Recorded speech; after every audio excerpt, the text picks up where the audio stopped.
Okay, so we're going to do some troubleshooting. Right, Dawn. Just to show you what can happen.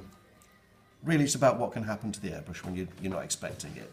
So often, you might be working away, and do you remember we talked before about the consequences of not having this nut tight? So I'm just going to loosen it. It could even be that it looks tight, but what's happening is, if you can see, the needle is staying still, but the locking nut and the needle guide is moving. So what happens is when I come to press, nothing comes out. Yeah? So it looks like it's working, it should be working, but it's not. So all we need to do is lock that back up, and as soon as I do that, we've got product coming out. So we can put the back of the brush on. Right, the next thing that can happen is, if this isn't tight, do you remember before we talked about how to check whether or not there's air coming back? So that little bubbling back effect. That bubbling back effect can be a negative and a positive. If you're going to be mixing colour, or you want to be mixing makeup into this brush, then you're going to need that bubbling back effect.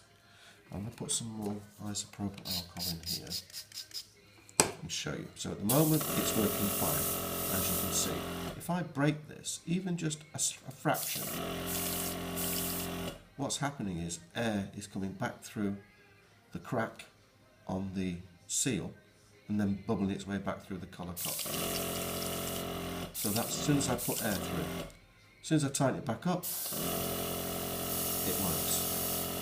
So in effect, there's only those two things that can go wrong.